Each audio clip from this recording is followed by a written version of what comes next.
لەبەرەوە کەوابوو ئێمە کە هەست پێەکەین لێرە بەو شێوە حەلەزۆنیە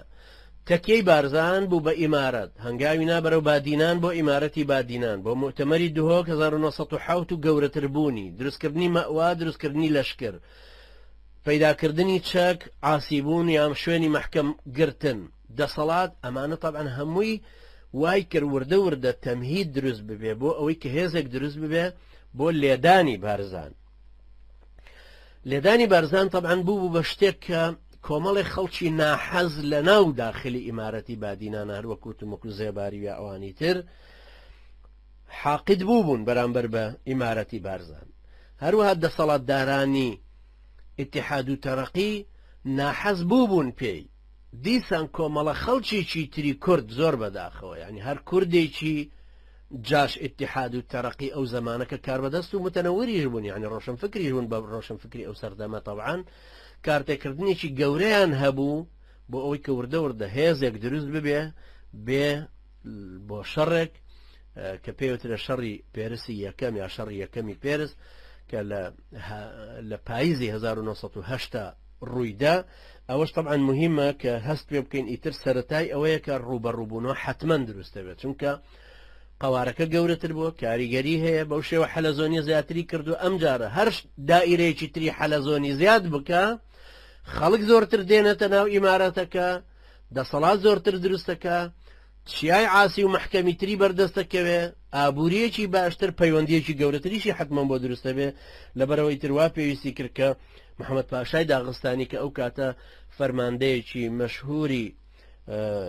اتحاد و تەرەقی بوو یا حکوومەتی عوسمانی ئەو سەردەمە بوو حکوومەتی تورکەکان بوو کە ئەمر بکا بۆ ئەوەی کە شێخ عەبدولسەلام بگرن و بیهێنن بۆ مووسڵ و تحقیقاتێکیشی لەگەڵ بکەن ئەویش طبعا ئەوەی پێ ڕەفز بوو لەبەرەوەی تر حتمما ئەبوو ئەو شەڕەدا بمەزرێ حکوومەتی مرکزی اتحاد و تەرەقی ئیعلانی حربیان کرد لەسەری ئەنجا ئەو تۆمەتانە دروست بوو کەوتیان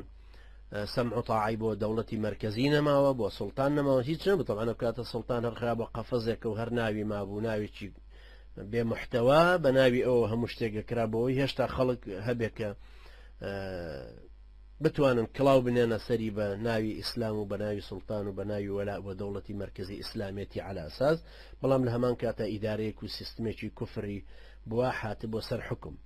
هەروەها بە تۆمەتی ئەوەی کەوا پەیوەندیان لەگەڵ دەوڵەتێکی ئەجنەبی هەیە طبعا کاتەوان مەبەستیان لە رووسیا بوو چونکە هەندێک لە ئیمارەتی بارزانیشەوە طبعا حتا خودی شێخ عەبدولسەلامیش یان بەهۆی عەبدڕەزاقی کوڕی بەدرخانی گەورەوە پەیوەندیان هەبوو پەیوەندیان بە شێوەیەکی گشتی هەبوو لەبەرەوە بە هەر حاڵ هێزێکی زۆر کۆبەوە لە قووەتی نظامی حکوومەتی عوسمانی کە خاوەنی چەند فەوجێک بوون بە سیلاح طبعا سەردەمە بڵێن ڕەشاش و مەدفع حسابی گەورەی بۆ کرا مەدفعی جەبەلی پێوترە هیچ چییە ئەوانە بە هەمویان هاتن اینجا کۆمەڵێکی زۆری خەڵکی زێباری و ڕێکانی و مامش و مەنگوڕ و خۆشناوەتی و نێرویی و ئەمانە کۆمەڵێکی زۆر طبعا گەردی و هەرکی و ئەمانە هاتبوون بە هەمان شێوە لەگەڵ ئەو قووەتە عسکەریە بوون بۆ هجوم هێنان بۆ سەر ئیمارەتی بارزان لە کۆمەڵی لاوە هێرشیان هەنا بۆ سەر شێخ عەبدولسەلام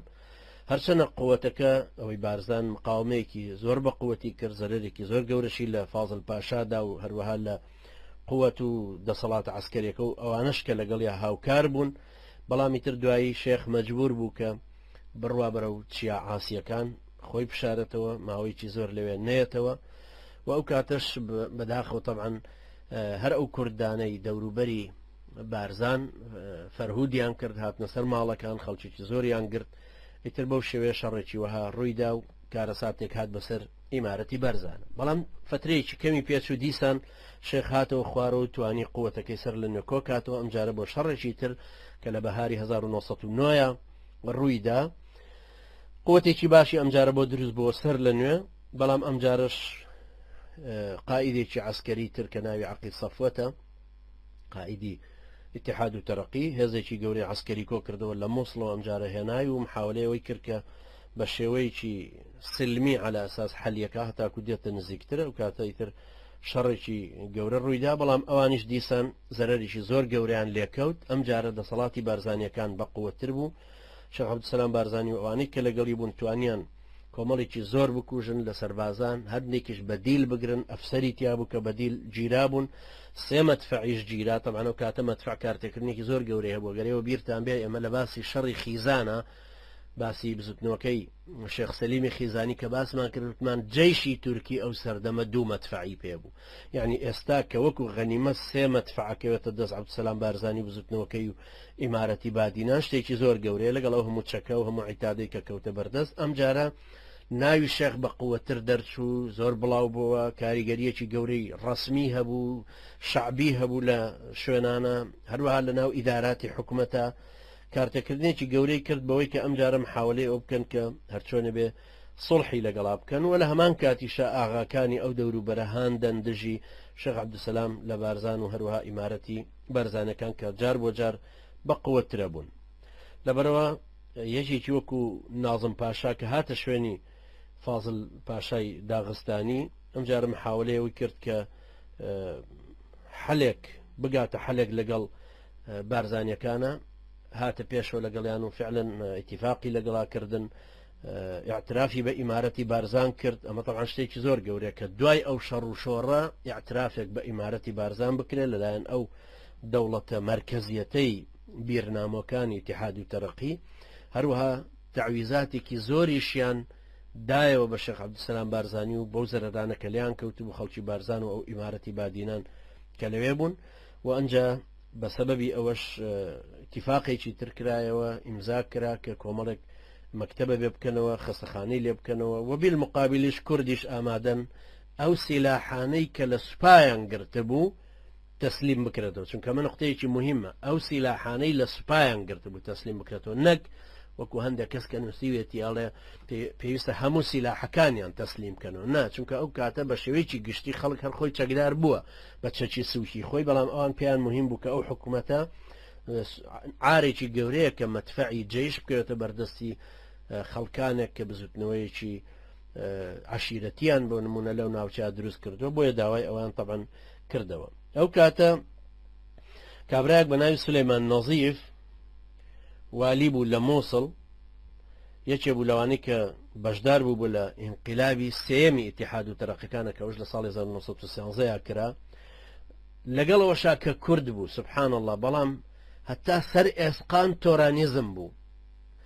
جا ڕەنگە ئێوە زۆرتان پێستەیر بێت چونکە لە لای ئێمە کەم وارڕێکەوتەوە مەسەن کابرا تا سەر ئێسقان بەعسی بێ و کوردیش بوو بێ لە هەمان کاتە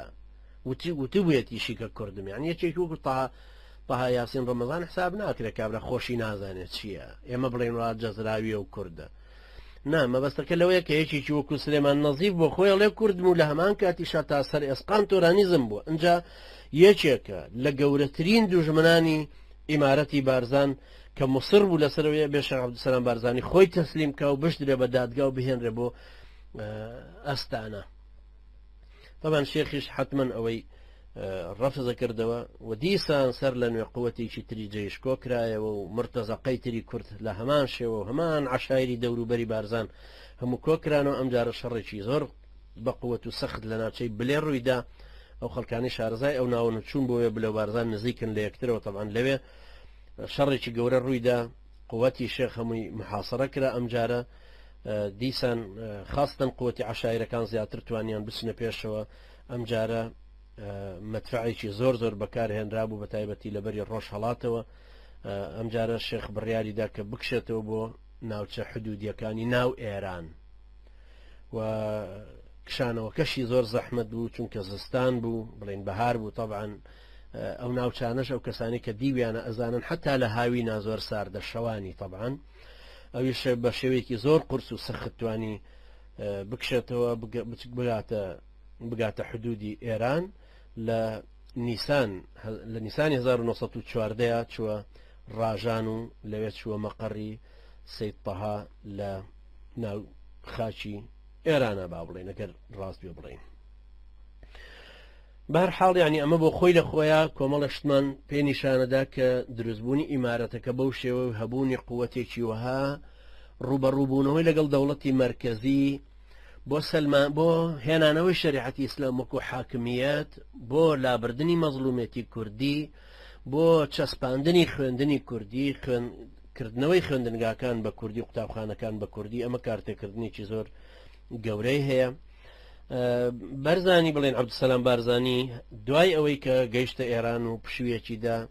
دوای 4 مانگ لەو حادیسەیە لە مانگی ئابە شێخ عەبدولسەلام گەیشتە تەفلیس لە ئازەربایجان و لەوێوە دیدارێکی وا پێ ئەچێ کە ئیسماعیل خانی شوکاک بۆی ڕێکخست بێت دیدارێکی لەگەڵ غراندۆق جێگیری قەیسەری ڕووس و فەرماندەی سوپای رووسیا لە باشووری وڵاتی ڕووس تەبەن مەبەستم لەوێ سازاند کە پێکەوە دانیشن بگەنە سیغەی ئیتیفاقی قسەیەکی وەها بەڵام پێ ئەچێ ئەوان دانیشتنەکە هەرچەنەوەکو مەسعود بارزانانی لە بڵێن زۆر بەسڕی کرا زۆر بەنهێنی کرا و پێشەچێت کە سمکۆ ئەو ئاگای تەبەن لەوە هەموو هەبوو بێ و لەگەڵی شاکەوتبێتە ڕێو چوو بێ بۆ ئەوێ بەڵام پێڕەشەڵێ نا زۆر سڕی بۆ بەڵام ئەو ڕێکی خستووە بەڵام خۆی لەگەڵیا نەڕۆیشتوە بە هەر حاڵ سەفەرەکەی 40 ڕۆژتوری کێشاو هەتاکو چوو ئەوانی بینی لە نزیکەوە هەروەکو وەسیقە ڕووسیەکانیش وەکو ئەوەی نیکیتین باسەکە ئەڵێ شێخ داوای دەعمی کرد لە ڕووسەکان کە یارمەتی بدەن پاڵپشتی بگرن دژی ئیتیحادیەکان بەڵام ئەوان پێیان و دوتیان باشتر وایە تۆ لەم ناوە جارێ خۆت بزرکەی لەم ناو بمێنیتەوە ماوەیەک چونکە ئێمە لەم کاتیان نامانەوێت دوژمنایەتی تورک بکەین لەم بارودۆخەی ئێستاە بەڵام ئەمەش وەکو حاڵەتێکی سیاسیە چاوەڕێەکەین 2-3 مانگ بەسەر ئەو پەیوەندیانەمانە بڕوە کە ئیمزامان کردوون لەگەڵ تورکە داینەگەینە چ نەتیجەیەک ئەگەر ئێمە پەیمانەکانمان ڕێکەوتنەکانمان خۆی گرت و زیاتر پەیوەندیمان لەگەڵ تورکیا بەهێز بوو ئەو کاتە واستەیەکیش بۆ تۆ ئەەکەین کە تەسلیم ببیتەوە بە تورکیا و هیچ ئیشکالاتێکرد لەسەر دروست نەکەن بچیتەوە ناوچەکەی خۆت واگەر زانیشمان ڕێکەوتنەکانمان یەک ناگرێ ناگەینە نەتیجە یان هەروە سست و سار دەمێنینەوە لە ناو یەکترا ئەو کاتە ئێمە توانین یارمەتیەکی تۆ بدەین بۆ ئەوەی کە بتوانی شۆڕشی خۆت بەردەوام بکەیت طبعا ئەمە شتێکی معلومیشە کە قسەکان قسەیەکی دیبلۆماسین قسەیەکی سیاسین ئەمە طبعا کە هێنامە قسەکە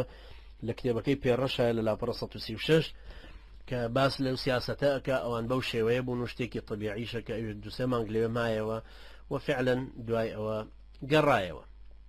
دوای ئەم زیارەتە کە هیچ شتێکی وە نەچووە پێش بەڵام على لەقەل خەڵکانێکی تری ناوچەکان و وەکو اسماعیل خانی سمکۆ ئەوانە یەکتریان کە بینی پەیوەندێکی زیاتر بەقوتر هەروەها بەشداربوون لەگەڵ کۆمەڵێک عشایری تری ناوچەکە ئەمانە تەمان کارتێکردنێکی باشی هەبوو بەڵام دوایی وەختێک کە هاتنەوە کە گەڕانەوە کابرایەکی شوکاک بە ناوی سۆفی عەبدوڵڵا کەمینێکی دانابوو ئەرۆکو لە وەسیقەیەکی تری ئینگلیزیە هەیە ناوی ماکدوێڵە کتێبێکی داناوە بە ناوی Modern History of the Kurdish ئەم لە لاپەڕە 100 بۆ 101 ئەمە ئاوا ئەیگێڕێتەوە ئەڵێ کە هەندێک کەس ئەڵێن گوایە سمکۆ اسماعیل خانی شوکاک بەشدار بووە لە دانانی ئەو کەمینەیە بەڵام پێچێتەوانەوە شتێکی دوور بێ هەرچەنە لە زەعامەت و شەڕ و نفوزە زۆر بە دوور نابینرێت لە سیاسەتە بەڵام وا پێ ناچێش دەستی لە شتێکی ئاوایە هەبوو بێ بەڵکو و سۆفی عەبدوڵڵا خۆی بۆ خۆی ئەو ئیشەی کردوێ و فعلا دوای ئەوە شێخ عەبدولسەلام ئەسیرە کرێ ئەیگرن دوایەوە ئەیهێنەوە بۆ مووسڵ و لە مووسڵ مەحکەمەیەکی عورفی عەسکەری بۆ ئەگیرێ و ئەو سلێمان نەزیفە نەگبەتە کووردە ئیعدامەکەی دەنەوە دەست ئەوەی گەڕێنەوە لای ئەویش ئەمری ئیعدامەکە ئەدا و فعلا حکمەکە تەنفیزەکەن دوای ئەوەی کە على ئەساس موافقەتی سوڵتان وەرئەگیرێ بووی دوای ئەوە کۆمەڵێک لە ئەتباعی شێخ عەبدولسەلام لە ناو مووسڵە هەرەج و مەرەجێکی گەورەیان تێکەوێت و طبعا وەکو ڕوحێکی ئینتیقامی وەکو پەرتەوازەبوونێک و وەکو غیرەتگرتنێک و وەکو ئەوانە بەڵام ئەوانیش دەسەڵاتدارانی ئەم کابرا بە تورک بووە سلێمان نەزیف کە دەستی هەبوو لە شەهیدکردنی شێخ عەبدولسەلامە هەروەکو کە ئەو ڕۆڵانەی تر کە بەداخەوە زۆر کەسی تر لەو بابەتە بینیان هەروەکو باسمان کردوت مانزیە کوک چەند کارتێکردنێکی سلوی لە دیاربەکر هەبوو لەسەر بزوتنەوەکەی ئیبراهیم میلی و ئەمانە ئەمەش طبعا کارتێکردنێکی گەورەی ئاوای هەبوو لەسەر ئەو وەزعی کە هەبوو. بەهەرحاڵ کۆمەڵێکی زۆر ئەسباب هەیە کە ئایا بۆچی ئەو ململانێ گەورەیە، هەرچەنە خۆی نایەوێ زۆر باسی ئەوە بکەین کە چۆن ئەو ململانەیە بۆچی یان هۆکاری هەبوونی اختلافات و ململانە لە نێوانی دەوڵەتێکی تورکی بیرنامۆی کافر بە نظری طبعا شێخانی طریقەت و مەلاکانی ئەو سەردەمە و خەڵکان و مرکزیەکی صارمی تۆرانیزم کە دید و بیری خۆی بەهێزێکی چەکداری و قووەتێکی مرکزی دەوڵەتی ئەچەسپێنە بەسەر خەڵکانێکی ترا با دووریش بن لێوە کوردیشم اختلافاتیان لەگەڵی هەیە، یعنی ئەمانە هەمویان سببی ڕئیسین بۆ ئەوە، بەڵام لە هەمان کاتە عادەتەن دائیمە باسی ئەوە کرێتەوە بۆ ئەوەی ئایا سببەکان چین. سببی یەکەم بە تاکید دروستبوونی ئیمارەتی بادینان دوایەوەی کە تەکیەک بوو گەورەتر بوو، دەسەڵاتی ڕۆحی و سیاسی و عسکەری، هەروەها ئابووری و ئیداری ناوچەکە، هەروەها گەورەبوون و دەسەڵاتدار دروستکردن و زۆربوونی خەڵک و ناوچە و خاک و قووەتی عسکەری بۆی سببێکی گەورەیە بۆ ئەوەی کە ئیتحادیەکان محاولەی ئەو بکەن هەرچۆنێک بێ بیڕمێنەوە و لە ڕێگای گەورەکردنی ئیختلافاتی نێوان شێخ عەبدولسەلام و ئاغاکانی ئەو دەوروبەرە محاولەیەکی زۆریان کردکەوە ئاغاکان لە تەرەفی خۆیان بە قووەتکەن بۆ ئەوەی بتوانن کارتێکردنێکی گەوریان هەبێ لەسەر ڕماندنی ئیمارەتی بادینان. خاڵێکی تر گومان لەوەیان نییە کە ئەو زەریبە زۆرەی کە لەسەر کورد هەبوو لەو فترەیە لە هەموو ناوچەکانە طبعاً هەبوو، بەڵام کورد لەبەرەوەی نزیک بوون لێیانەوە ئاسانیان توانی کۆیکەنەوە، ئەو زەریبە زۆرەی کە دایان نابوو کە ئەبوایە خەڵک هەمووی بیدەن ململانەیەکی زۆر دروست بوو لە سەرەتای ئیمارەتی بارزانەوە ڕەفزی ئەو زەریبەیە کرا، بەڵام دوایی کە دەسەڵاتیان پیا کردەوە بەسەر بارزانە ئەم جارە بەعکسی هەموو شوێنەکانی تری ژێر دەسەڵاتیان زەریبەیەکیان لەسەر ئیمارەتی بارزان یا تەکیەی بارزاندانە زەریبەیەکی مەقتوع پێوترێ، یعنی حتمما هەتان بێ و نەتان بێ ساڵانە بێ بڕی ئەوەندە بدەن بە دەوڵەتی مرکزی. ئەوەش طبعا پێشێلکردنێکی تری ئەو مافانە بوو کە فعلا ئیمارەتی بارزان یا تەکیەی بارزان یا خەڵکی بارزانی هەیان بوو. ئەوەش طبعا شتێکی گەورەیە کە ئەو ململانەی بەو شێوەیە کە دروست بوو هەروەها ململانەیەکی گەورەش کە ئیتر سەرەتای بوو لەوەی کە زۆر بە قووەت دروست ببێ لە نێوانی تۆرانیزمێکی ئەلمانی لەگەڵ کوردێتیەکە کە بە محتەوایەکی ئیسلامەتی هاتبووە پێشەوە یان هەبوو ڕەگ و ڕیشاڵی داکوتا بوو.